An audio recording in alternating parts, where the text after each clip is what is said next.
writing symbols of physical state। किसी भी chemical equation में आप लोगों को हमेशा चाहे रिएक्टेंट हो चाहे प्रोडक्ट हो उनकी फिजिकल स्टेट देना होता है, ठीक है। और 4 टाइप की फिजिकल स्टेट हम लोग यहाँ पर लिखते हैं, देखो कौन कौन सी। एक होती है सॉलिड,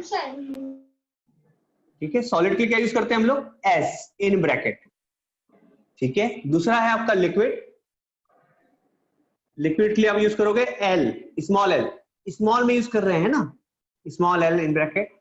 देन गैस, गैस के लिए यूज करोगे आप small G in bracket. And last one is aqueous, aqueous के लिए यूज करते हैं हम लोग ए क्यू इन ब्रैकेट, ठीक है। एक्वस मतलब पानी में घुला हुआ, एक्वस का मतलब होता है पानी में घुला हुआ, ठीक है। ये 4 स्टेट आप यूज करोगे। तो कल के दिन जो मैंने एक इक्वेशन लिखा था, कौन सी, बर्निंग ऑफ मैग्नीशियम, है ना, उसको लिख के देखते हैं बेटा। आप कैसे लिखेंगे इसको, Mg प्लस O2 क्या बना था, इक्वल MgO। अच्छा, अब इसके बाद हमने इसको बैलेंस किया था, देखो तो बैलेंस करो क्या हुआ था बैलेंसिंग में, यहाँ 2 और यहाँ 2 लगा था, ये हो गई बैलेंसिंग। नाउ अब हम लिखेंगे इसे फिजिकल स्टेट। मैग्नीशियम, हाँ मैग्नीशियम एक मेटल है और मेटल हमेशा कैसे रहते हैं बेटा, सॉलिड।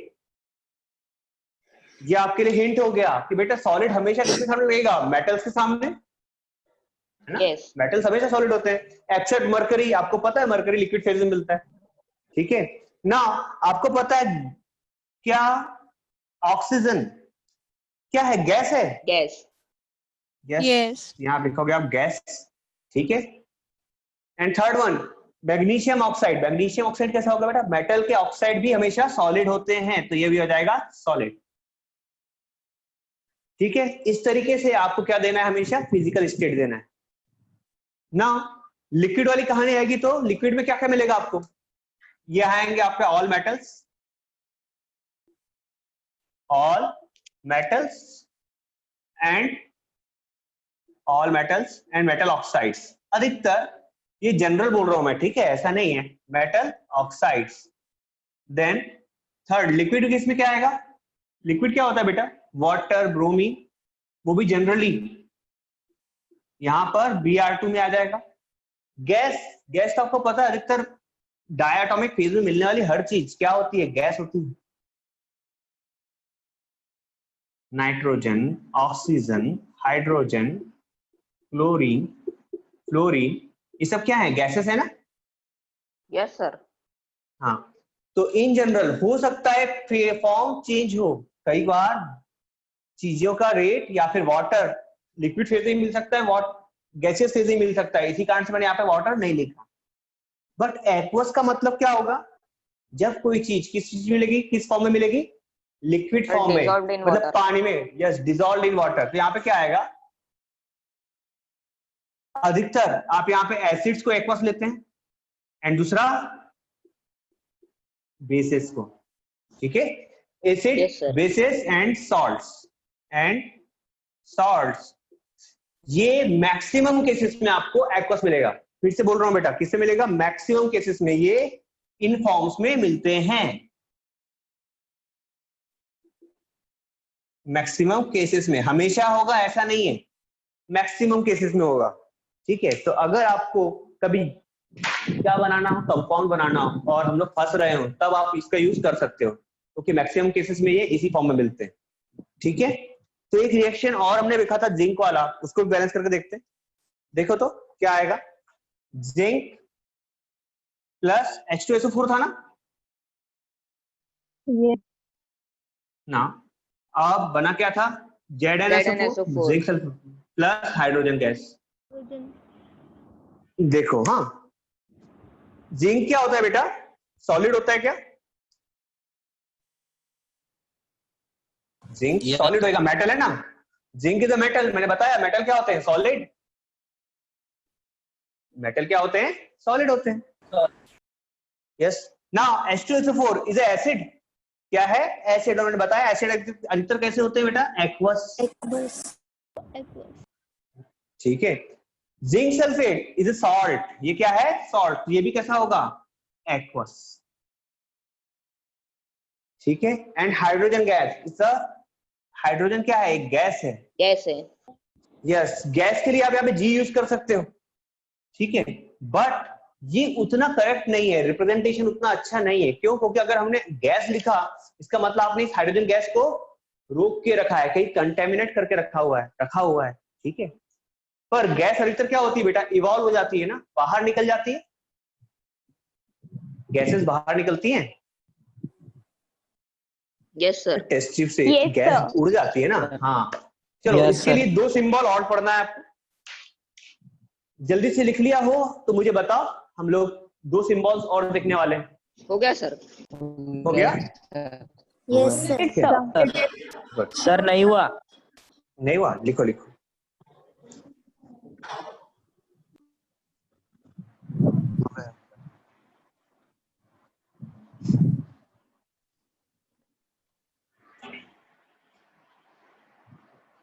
हो गया सर। हो गया, देखो 2 सिंबल और यूज करते हैं हम लोग अधिकतर, ये 2 सिंबल्स हैं। पहला है इवोल्यूशन ऑफ गैस के लिए, इवोल्यूशन ऑफ गैस के लिए बेटा जब जब गैस इवॉल्व होगी तो हम एक सिंबल यूज करते हैं, क्या अप एरो, कौन सा एरो अप एरो। यहां पर देखो हाइड्रोजन गैस इवॉल्व हो रही है ना, यहां पे कौन सा एरो दूंगा मैं अप एरो, कुछ समझे क्या। जब जब गैस निकलेगी रिएक्शन के बाद, हमेशा कहां निकलेगी, पहले तो निकलेगी नहीं, निकल जाएगी तो रिएक्शन ही नहीं होगा, कहां निकलेगी रिएक्शन के बाद प्रोडक्ट साइड में, तो हम लोग को दिखाते हैं अप एरो से, ठीक है। ये सिंबल है इवोल्यूशन ऑफ गैस का, कि गैस उड़ गई। एंड सेकेंड है आपका formation of precipitate, formation of precipitate, formation of precipitate, इसके लिए सिंबल यूज करते हैं हम लोग डाउन एरो, क्या सिंबल यूज करते हैं डाउन एरो। आप लोगों ने देखा होगा कभी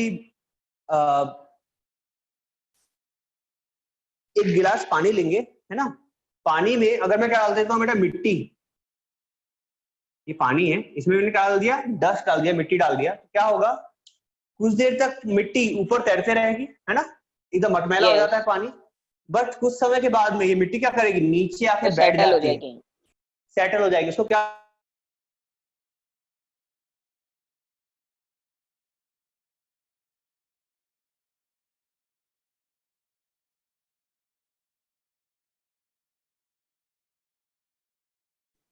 हेलो सर म्यूट हो गए। Sir. Hello sir. Hello sir. Sir को कॉल आया होगा। तूने मेरी फोटो कैसे रखा।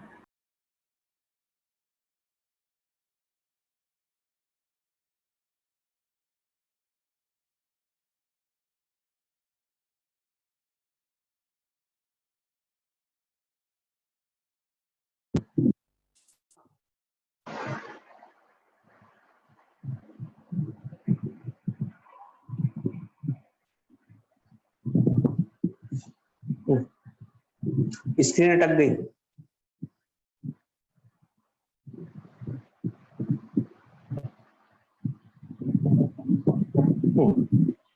ठीक है बेटा शायद मैं अटक गया था है ना। Yes sir. Yes sir. चलो ठीक है, एक्चुअली फोन आ गया था एक बच्चे का, ठीक है अभी क्लियर है। क्या बता रहा था बेटा मैं आप लोगों को, फॉर्मेशन ऑफ प्रेसिपिटेट, तो डस्ट नीचे क्या हो जाती है बैठ जाती है आकर के सेटल डाउन हो जाती है, और इसको क्या बोलते हैं प्रेसिपिटेट होना, नीचे बैठ गई, यस है ना। ठीक है, तो जब भी कोई किसी केमिकल रिएक्शन में कोई सॉलिड सब्सटेंस फॉर्म होगा, मान के चलो यहाँ पर कोई रिएक्शन हो रही होती और कोई सॉलिड सब्सटेंस फॉर्म होता तो क्या करता, नीचे आके बैठ जाता है ना, नीचे आके बैठ जाता ना, हम क्या बोलेंगे प्रेसिपिटेट फॉर्म हुआ है, क्या फॉर्म हुआ है प्रेसिपिटेट फॉर्म हुआ है। नहीं समझे? समझे कि सर नहीं एक बार समझे? फिर से बताइए ना। फिर से बताओ, देखो फिर से बता, देखो आपने क्या किया, एक टेस्ट एग्जांपल ले दीजिए। एग्जांपल दे दूं, चलो एग्जांपल ले लेते हैं। आपने लिया कैल्शियम हाइड्रोक्साइड या फिर कहूं कि चूना, कौन सा लाइम है ये? Slagged lime. कौन सा लाइम है? Slagged lime.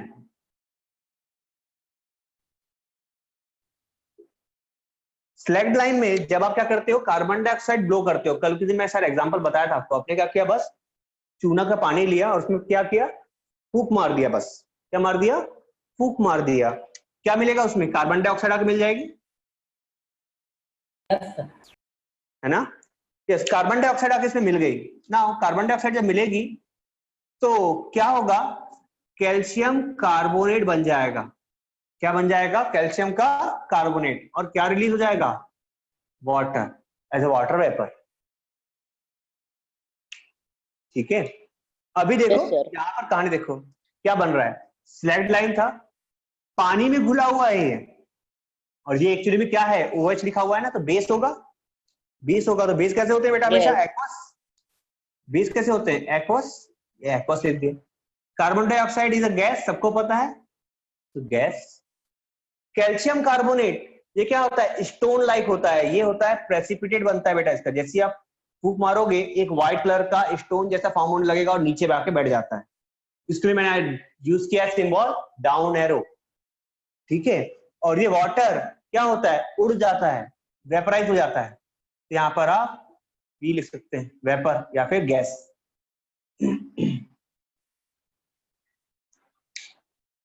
और अगर इसको गैस नहीं लिखना, जब प्रेसिपिटेट बन रहा है, तो आप इसको लिक्विड भी लिख सकते हैं। लिख दूं कि लिक्विड? लिक्विड लिख देते हैं, ज्यादा इजी रहेगा आपके लिए। कुछ समझे अभी? यस सर, समझ गए। Yes sir. सर एक क्वेश्चन था। हाँ बेटा बोलो।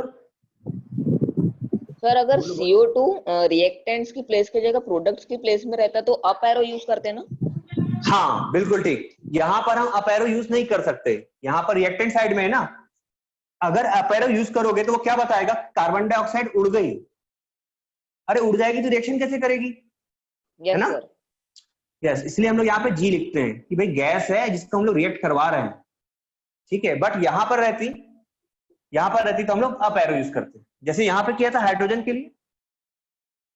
Yes sir. ठीक है, सर H2O के लिए नहीं यूज कर सकते अपेरो? नहीं बेटा, क्योंकि लिक्विड है ना। लिक्विड कहाँ होते हैं? अप एरो किसको दिखा रहा है? उड़ने को, कि उड़ गया, बाहर निकला। ये तो उड़ नहीं सकता, इसलिए नहीं लिख सकते उसको। ठीक है, यस।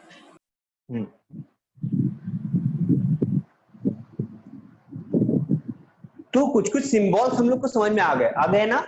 ये सिंबल्स हम हर केमिकल इक्वेशन में यूज करेंगे ताकि हमारी केमिकल इक्वेशन पूरी हो जाए।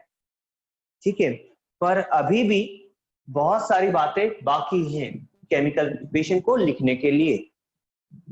ठीक है, जल्दी से कंप्लीट करो। और अगर आपको इस चीज पर छोटे छोटे नोट्स लिखना हो अपने वर्ड्स में तो लिख सकते हो। ठीक है, कि डाउन एरो किसको बताता है? प्रेसिपिटेट होने को, है ना। और किस साइड में लिखेंगे हमेशा आप लोग एरो? एरो किस साइड में यूज होता है? Sir product Product side. Yes yes, up arrow कहां दिखाते हैं? Product side. ठीक है, साइड नहीं दिखाते हैं। Complete, sir. Complete, very good, Completed, sir.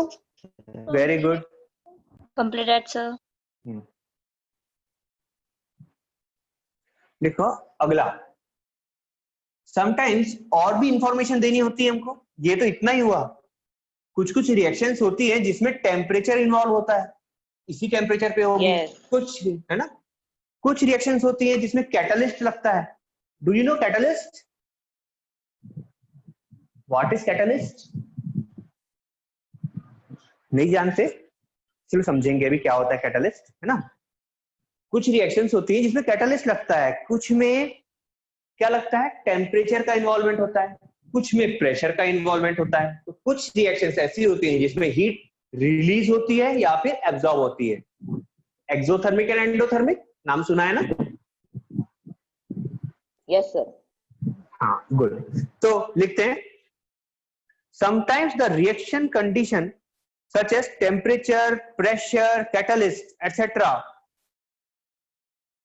अगर आपकी रिएक्शन में क्या क्या गिवन हो, टेम्परेचर, समटाइम्स reaction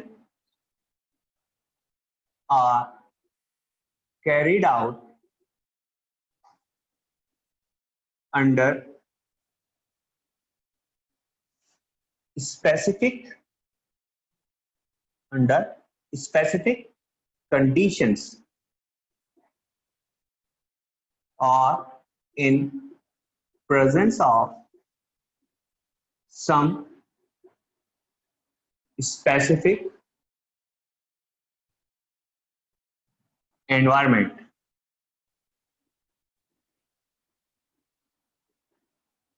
ठीक है, फॉर एग्जाम्पल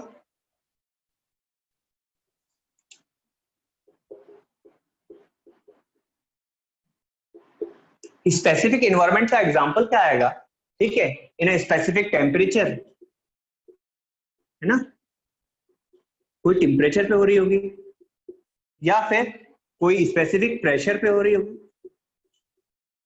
या फिर किसी कैटलिस्ट की प्रेजेंस पे हो रही होगी,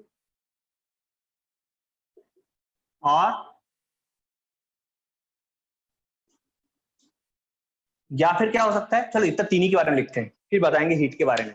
टेम्परेचर, प्रेशर एंड कैटलिस्ट, तो इन सब चीजों को कहां लिखा जाता है, एरो के ऊपर या नीचे। कहां लिखते हैं बेटा, एरो के ऊपर या नीचे। देखो पहले से जनरल लिख देता हूं मैं, रिएक्टेंट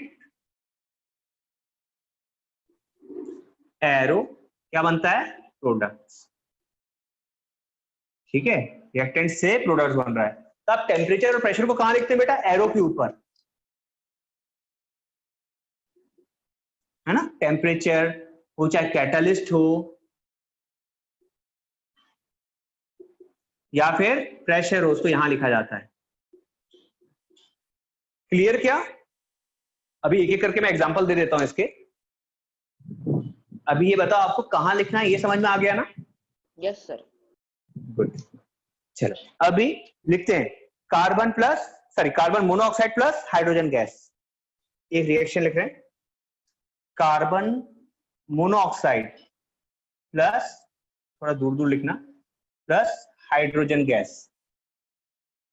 क्या बनाएगा, क्या बनाएगा बेटा, ये CH3OH, इसको बोलते हैं मिथेनॉल। क्या बोलते हैं, मिथेनॉल। नाम नहीं पता हो तो उसके लिए नाम लिखा दूं? Yes sir. यस, इसका नाम तो पता होगा ना, ये काम क्या है, कार्बन मोनोऑक्साइड, हाइड्रोजन गैस, और दिस इज मिथेनॉल। रिएक्शन में नाम लिखने की जरूरत नहीं पड़ती है, लेकिन आपको पता हो इसलिए लिख दे रहा हूं, ठीक है। बाकी ये जो रिएक्शन है, इसमें पहली चीज हमको जो करना है, क्या करना है, रिएक्शन को बैलेंस।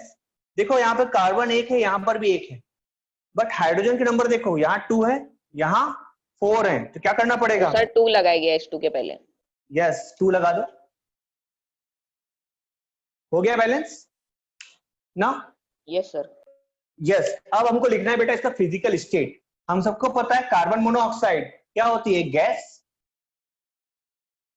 होती है ना? Yes sir. And hydrogen is also gas. Yes. Hydrogen क्या है, अगेन गैस है।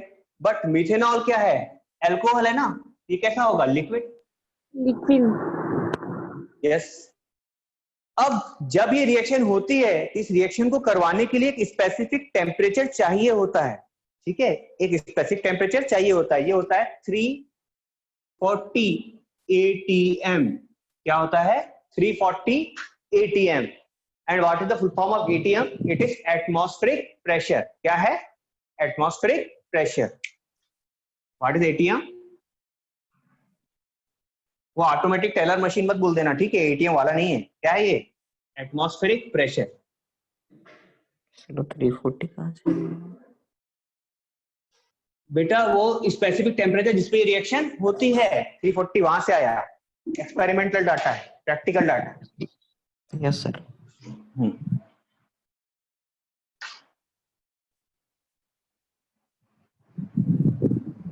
क्लियर है ना?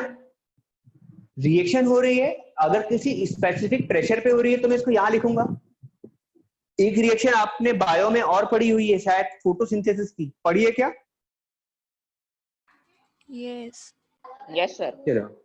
चलो तो फिर आज याद हो जाए, एक बार याद करते हैं फोटोसिंथेसिस की रिएक्शन को। चलो कौन बताएगा, बताओ तो, फोटोसिंथेसिस बताओ। अरे रिएक्शन मत बताओ, लेकिन ये कुछ तो बताओ फोटोसिंथेसिस के बारे में, क्या होती है फोटोसिंथेसिस की प्रोसेस?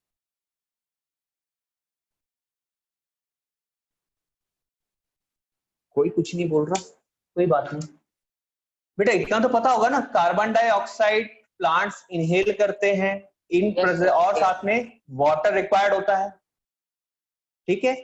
इन दोनों को मिलाकर वो लोग क्या बनाते हैं? ग्लूकोज। ग्लूकोज बनाते हैं।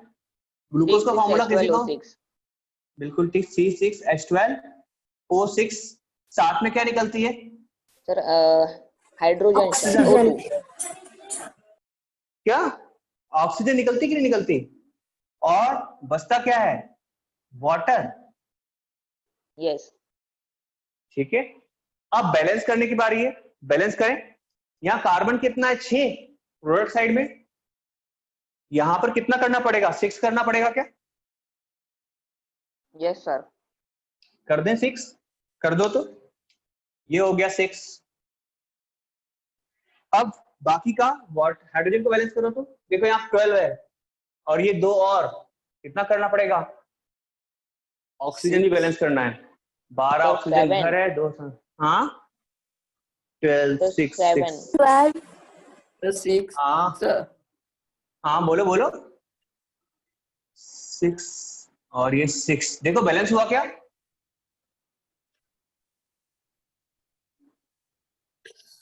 सर वो हाइड्रो H2O में 6 आएगा शायद। हो गया सर। हाँ हो गया ना बैलेंस, देखो तो सही, आप नंबर मिला के देखो, अब बैलेंस हो गया है।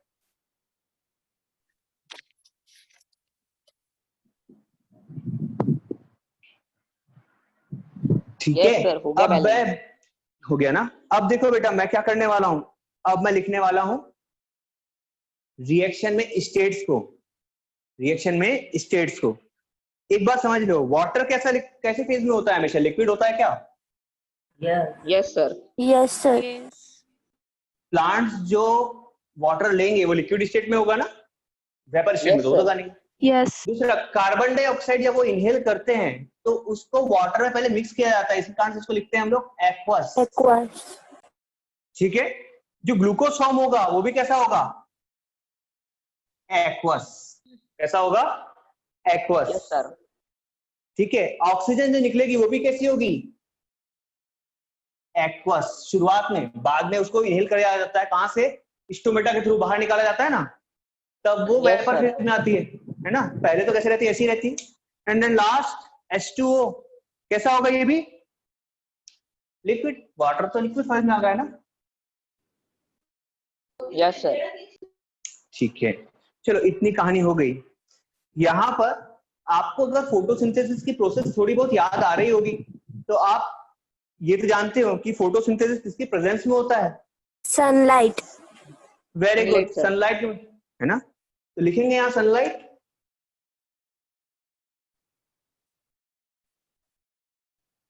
सनलाइट। दूसरा, एक और चीज थी जिसकी प्रेजेंस में ये फोटोसिंथेसिस होता था, क्या था? Chlorophyll. Yes sir.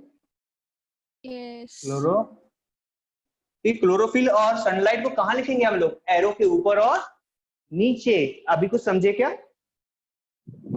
Extra Yes, जितना भी sir. डाटा होता है यह लिखा जाता है एरो के ऊपर और नीचे, ठीक है?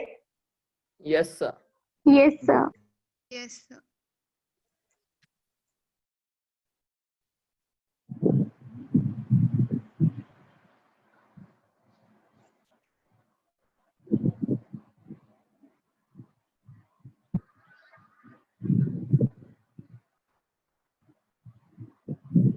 सर ये कैसे पता चलेगा एरो के ऊपर क्या लिखना है और नीचे क्या लिखना है?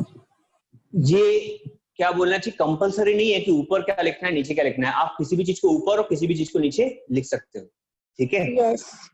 हाँ, कई बार तो ऐसा होगा कि आपके पास में एरो के ऊपर और नीचे लिखने के लिए कुछ होगा ही नहीं, कोई कभी कभी कुछ स्पेसिफिक रिक्वायरमेंट होती ही नहीं, है ना। हर बार कोई स्पेसिफिक रिक्वायरमेंट होगी ये जरूरी नहीं है।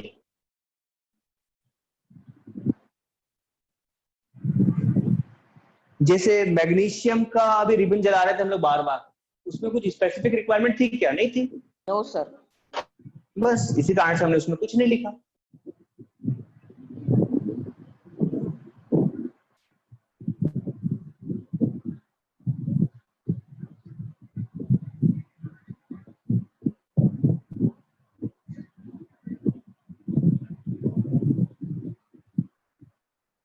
अब हम लोग बात करेंगे कि अगर किसी केमिकल रिएक्शन में अगर हीट एब्जॉर्ब हो रही है या इवॉल्व हो रही है तो उसको कैसे लिखें। ठीक है, मतलब हम लोग पढ़ने वाले हैं exothermic and endothermic reaction.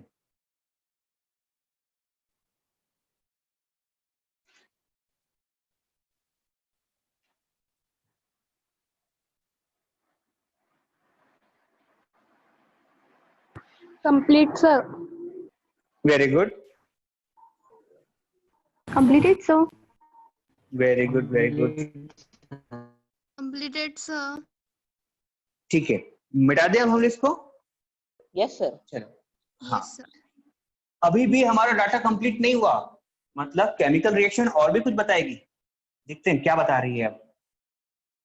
Endothermic exothermic के पहले ये बता दूं, जैसे एसिड और बेस, खास तौर पे एसिड कितना स्ट्रांग है ये भी बताना पड़ता है हमको रिएक्शन में। यस। जैसे आपने सुना होगा ना, concentrated acid, weak acid, and dilute acid. Plus dilute acid. दो टाइप के एसिड होते हैं ना, कॉन्सेंट्रेटेड एंड डाइल्यूट। ठीक है, तो जैसे आपने अभी रिएक्शन लिखा था कौन सा, जिंक वाला, जिंक प्लस H2SO4 क्या बन रहा था, ZnSO4 प्लस H2। एक बार और याद करेंगे बेटा, क्या क्या लिखा था हमने स्टेट सिंबल। ये देखो, जिंक क्या था, solid, yes. H2SO4 acid. Aqueous, aqueous. है ना। H2 ZnSO4 is again aqueous, hydrogen gas के लिए अप एरो। नाउ अभी बैलेंस तो है, इक्वेशन पहले से ही बैलेंस है, ठीक है। नाउ अभी देखो, हमको बताना पड़ेगा कि जो H2SO4 है ये कॉन्सेंट्रेटेड है या डाइल्यूट। आपको क्या बताना पड़ेगा कि ये रिएक्शन में ZnSO4 H2SO4 ये कॉन्सेंट्रेटेड है या डाइल्यूट। ठीक है, कहां लिखोगे आप, या तो नीचे लिख सकते हो ऐसा, या सामने, या तो ऐसा लिख सकते हो या फिर यहां पर ब्रैकेट में। ठीक है, समझे क्या? Yes sir. Yes sir. Excuse me तो सर। आपको जैसे, हाँ बेटा बोलो। सर वो कॉन्सेंट्रेटेड और डाइल्यूट फुल फॉर्म में लिखेंगे या एब्रीवेशन में लिखेंगे? एब्रीवेशन में, ऐसे DIL कॉन्सेंट्रेटेड होगा तो ऐसे लिखोगे, कॉन्सेंट्रेटेड होगा तो आप लिखोगे CONC, यहाँ पे CON भी चलेगा। ठीक है, एंड दूसरा यस सर। डाइल्यूट होगा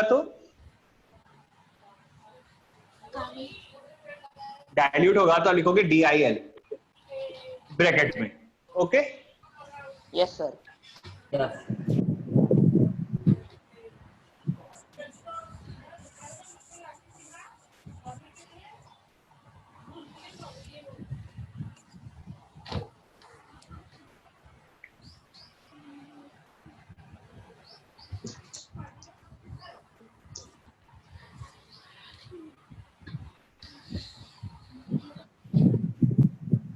आप लोगों को मैं बता देता हूं कि मैं बार बार आपको ये बोल रहा था ना कि बेटा आपको एसिड के सामने एक्वस लिखना है, बेस के सामने एक्वस लिखना है। अब एक चीज समझो, अगर आप कॉन्सेंट्रेटेड और डाइल्यूट वर्ड यूज कर रहे हो, कॉन्सेंट्रेटेड और डाइल्यूट वर्ड यूज कर रहे हो, तो कॉन्सेंट्रेटेड और डाइल्यूट वर्ड किसके लिए यूज होता है, सॉल्यूशन के लिए ना। Yes sir. याद आया, सॉल्यूशन के लिए यूज करते थे हम लोग। Yes. भैया किसी सॉल्यूशन में अगर सॉल्वेंट में सॉल्यूट का अमाउंट ज्यादा होगा तो हम लोग बोलेंगे कॉन्सेंट्रेटेड है। और कम होगा तो हम Yes. लोग बोलेंगे डाइल्यूट है। तो बेटा सॉल्यूट और सॉल्वेंट दो बातें आ गई। इस H2SO4 में सॉल्यूट क्या होगा?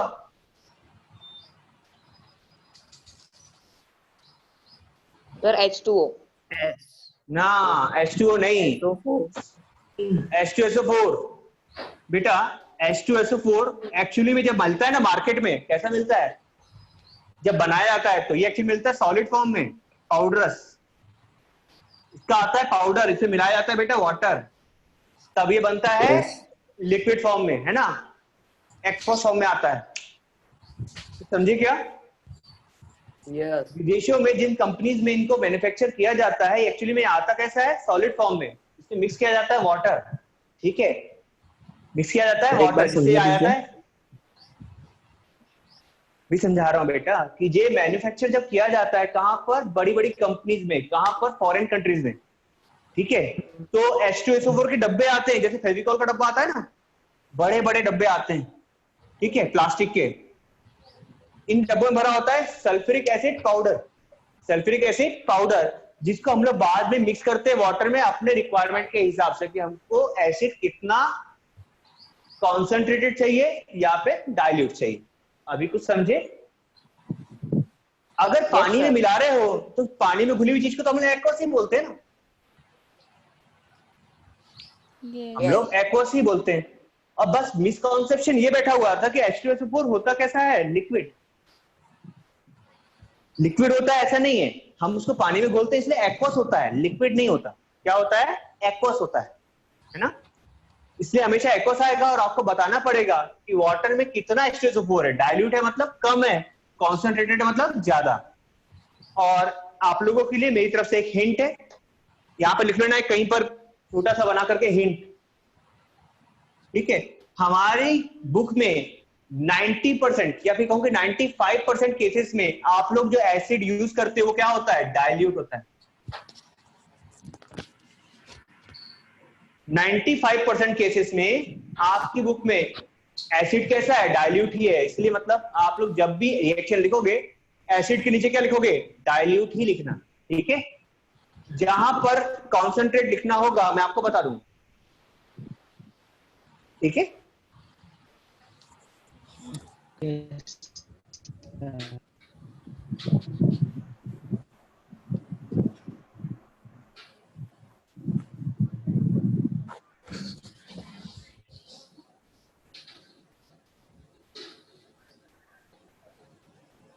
हो गया सर? बिल्कुल ठीक है। चलो अगला लिखेंगे exothermic and endothermic reactions. Heading डालेंगे exothermic and endothermic reactions.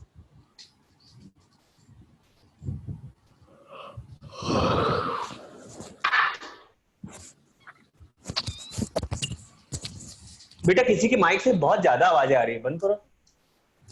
Dhruvansh.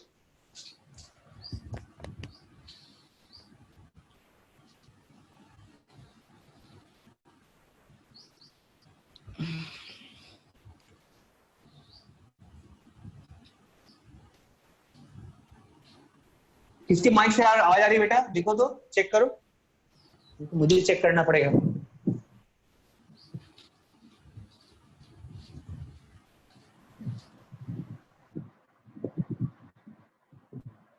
Dhruvansh किससे आ रही थी? ध्रुवांश दमाही। एक्सोथर्मिक एंड एंडोथर्मिक रिएक्शंस, आप लोगों ने इसके पहले पढ़ा है क्या एक्सोथर्मिक एंडोथर्मिक के बारे में? सर बुक में नहीं लेकिन अलग से पढ़े। अलग से पढ़े हो ना, ठीक है। Yes sir. क्या था बेटा एक्सोथर्मिक रिएक्शन क्या होती है? Sir exothermic reactions are the reactions जिनमें सर हीट रिलीज होती है। जिसमें हीट रिलीज होती है, वेरी गुड, ठीक है। अगर आपको इतना पता है तो मैं पहले एक्सोथर्मिक ही पढ़ा देता हूं, ठीक है। What are exothermic reactions? ठीक है, एक्सोथर्मिक रिएक्शंस। एक बात समझ लेना बेटा कि कोई भी रिएक्शन हो, चाहे कैसी भी रिएक्शन हो, वो दो ही टाइप की हो सकती है, या तो एक्सोथर्मिक या एंडोथर्मिक, क्योंकि कुछ ना कुछ हीट रिलीज होगी या तो कोई ना कोई हीट एब्जॉर्ब होगी। इसके अलावा कोई चांस ही नहीं है। क्यों? क्योंकि कोई भी एलिमेंट के इलेक्ट्रॉन एक्सचेंज होंगे, नहीं तो शेयर होंगे। और शेयरिंग हो चाहे एक्सचेंज हो, उसमें हीट का इन्वॉल्वमेंट होगा ही होगा, ठीक है। Yes, sir. हाँ, चलो लिखते हैं exothermic reaction. Reactions which are accompanied by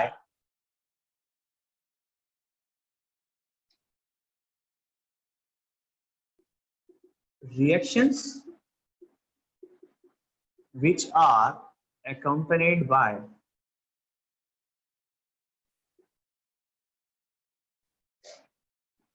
rise in temperature।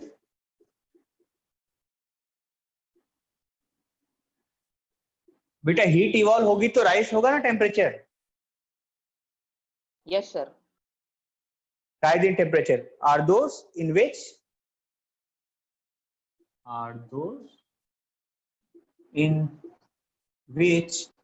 heat is evolved।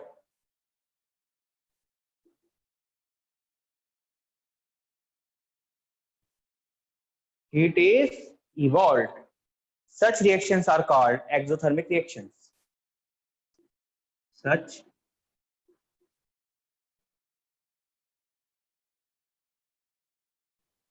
reactions are called exothermic reactions।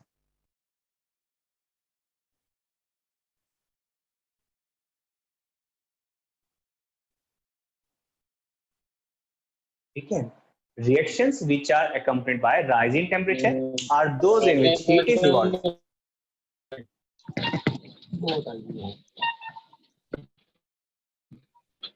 कौन करे?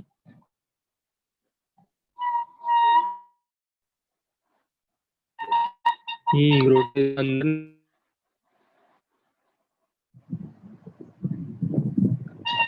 काटना पे वो काम को धुनी पड़े। बेटा क्या है, किसके पास से आवाज आ रही है?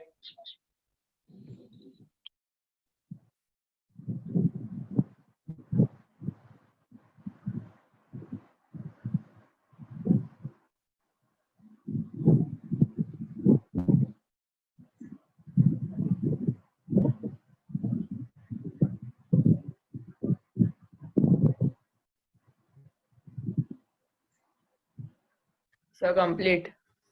Very good. अभी देखो, reactions which are accompanied by rise in temperature, जिसमें टेम्परेचर राइज होता है, are those in which heat is evolved, मतलब जिसमें हीट इवॉल्व होती है। such reactions are called exothermic reactions। ठीक है। फॉर एग्जाम्पल, जो एग्जाम्पल लिख रहा हूं मैं वो आप डेली लाइफ में यूज करके देख सकते हो। ये सेफ है, ये सेफ है। देखो जैसे आप लेके आओगे lime quick lime, quick lime जो मार्केट में मिलता है, चूना दिखा होगा ना, स्टोन फॉर्म में मिलता है। ला सकते हैं क्या चूना हम लोग? हाँ, Yes, sir. बेटा आपको लेके आना है। Yes, sir. यस, इसको बोलते हैं बेटा क्विक लाइम। फॉर्मूला होता है कैल्शियम ऑक्साइड। क्या होता है? Calcium oxide. ठीक है। इस क्विक लाइम को लेके आना है आपको, और साथ में क्या करना है, इसको छोड़ देना है किसमें? वाटर में। जैसे ही आप इसको पानी में डालोगे क्या होगा, ये तेजी से रिएक्ट करेगा और बनाएगा कैल्शियम हाइड्रोक्साइड। क्या बना लेगा? कैल्शियम का हाइड्रोक्साइड। और इस रिएक्शन में आप देखोगे, अगर इसको ग्लास में डालते हो, छोटा सा इतना स्टोन ही लाना है बेटा, ज्यादा नहीं लाना, और थोड़ा सा पानी लेना है ग्लास में, उसमें डाल दो उस स्टोन को। आप देखोगे जो ग्लास का पानी होगा वो क्या हो जाता है? गर्म हो जाता है। मतलब हीट इवॉल्व हुई। मतलब क्या हुआ? हीट इवॉल्व हुई। ठीक है ना? Yes, sir. सिंपल है। करके देख लिए हो? अरे वाह। देखो तो कैल्शियम जो आप मार्केट से चूना लाते हो वो कैसा होता है? सॉलिड होता है ना? Yes, sir. ठीक है। और आपके घर में जो वाटर होगा वो किस फॉर्म में होगा? लिक्विड फॉर्म में। लिक्विड। और आपको खुद पता है आपने कैल्शियम ऑक्साइड में वाटर मिलाया है, तो ऑब्वियसली बात है क्या बन गया होगा? एक्वस। Yes. Yes. अब एक्सोथर्मिक रिएक्शन को लिखने के कई तरीके हो सकते हैं। ठीक है, मैं हर तरीका आपको लिखाने वाला हूं। ऊपर का मिटा रहा हूं, ठीक है? मिटा दे। Yes, sir. Yes, sir. लिखने के कई तरीके हो सकते हैं। देखो तो बिल्कुल मैथमेटिक्स के जैसे। Calcium oxide plus H2O minus heat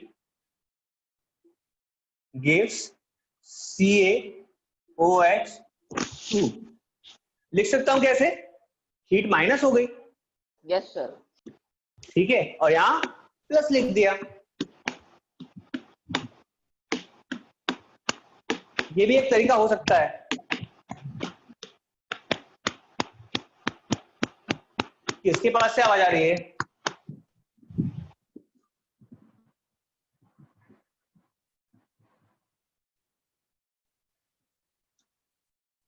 मुझे ये समझ में नहीं आया। चलो आवाज आ रही थी तो ठीक है, तो बच्चा ऐसा कर क्या रहा है इतनी आवाज आ रही है पढ़ते टाइम?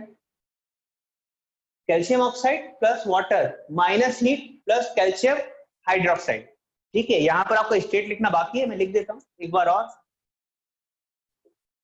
ये हो जाएगा liquid, this one is your aqueous, ठीक है। बट मेरा पर्सनल सजेशन है कि रिएक्शन को इस वे में लिखना ज्यादा अच्छा रहता है, ठीक है।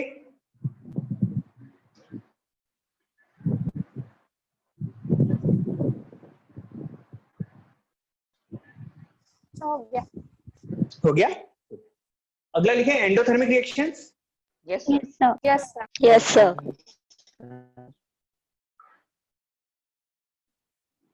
अगला है endothermic reaction.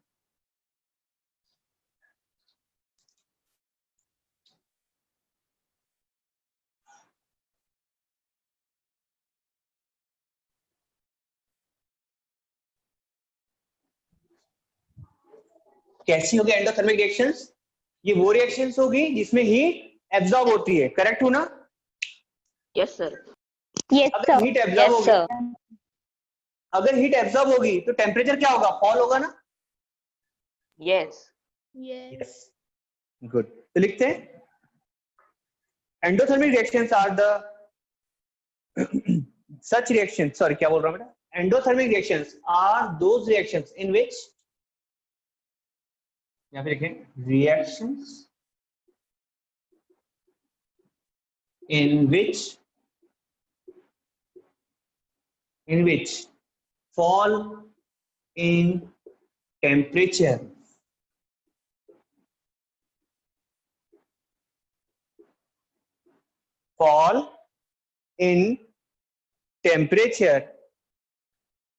are those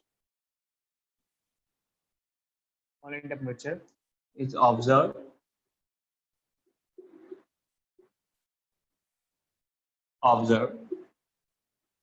which fall in temperature is observed due to absorption of heat.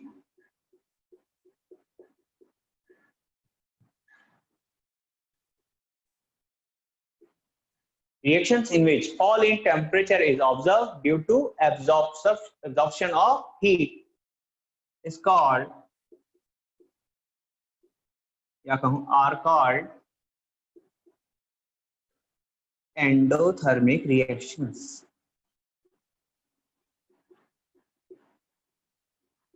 Endothermic reactions, ठीक है। कल के दिन हमने एक एंडोथर्मिक रिएक्शन की बात की थी, कौन सी की थी बेटा? Yes sir. कौन सी रिएक्शन बताया था मैंने कल?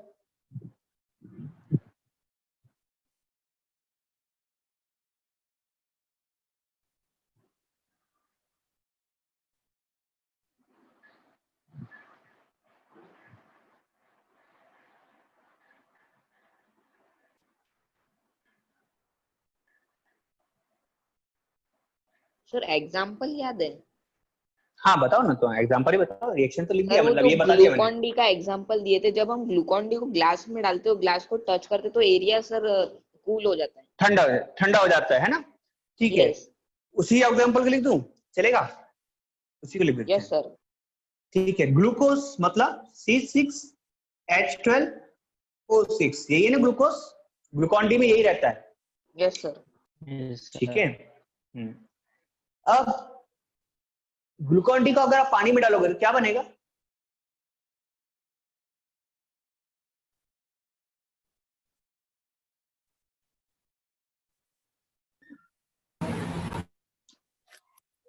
इसका हाइड्रेशन कर दिया बेटा।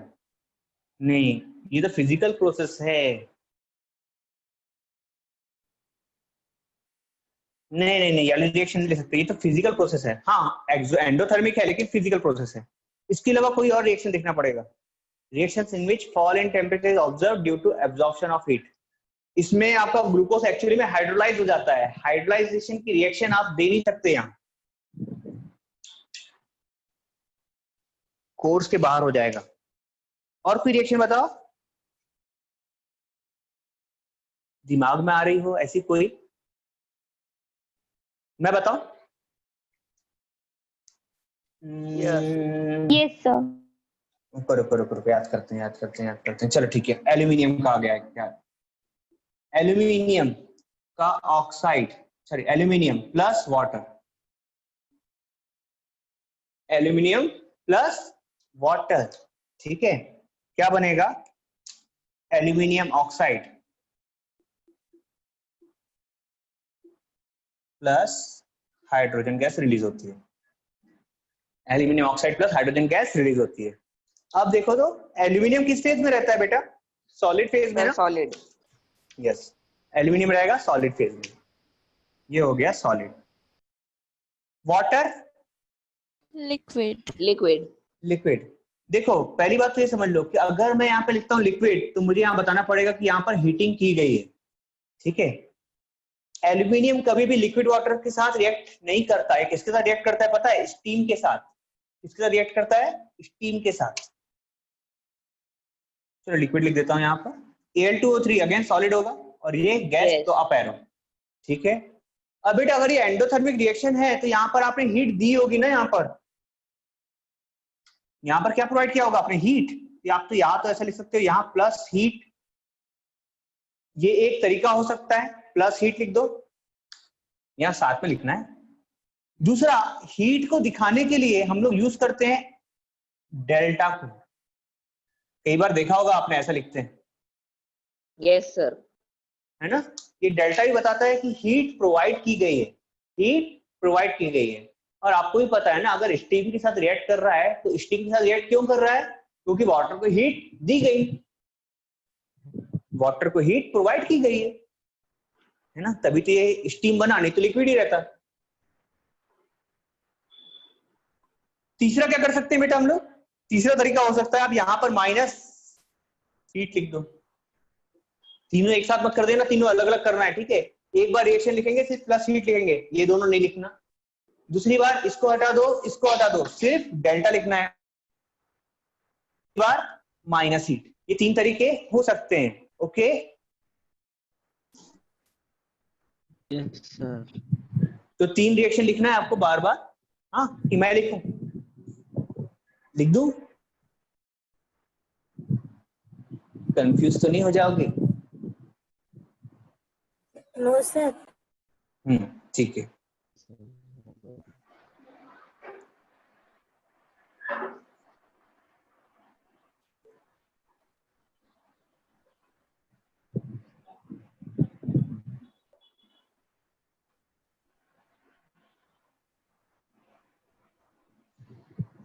चलो अब आपका सिर्फ 2 दिन का टॉपिक बचा हुआ है, फिर ये चैप्टर भी कंप्लीट।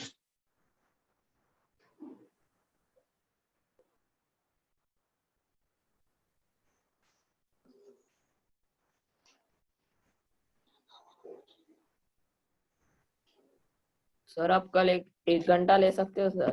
कल कल के दिन बेटा मुझे भी थोड़ा सा राखी की तैयारी करनी है, तो कल के दिन थोड़ा सा रुक जाओ, कल के दिन नहीं ले पाएंगे।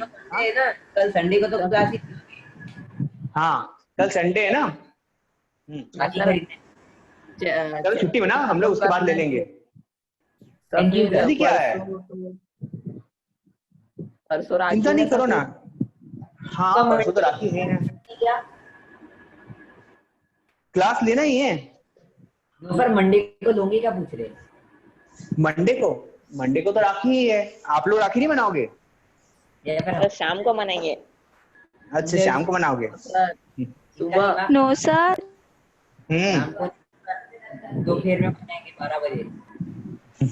पूरे दिन ही बनाएंगे। सर पूरे दिन बनाओगे ना हम, ठीक है, टेंशन नहीं लो बाबा, हमारा क्लास कोर्स अच्छा खासा चल रहा है, ठीक है, और हम लोग काफी जल्दी स्टार्ट कर लिया है, जल्दी खत्म हो भी जाएगा, चिंता नहीं करो, ठीक है। Yes sir. हाँ तो वो न्यूज में कुछ और ही बता रहे थे कि 8th क्लास बोर्ड हो रहा है।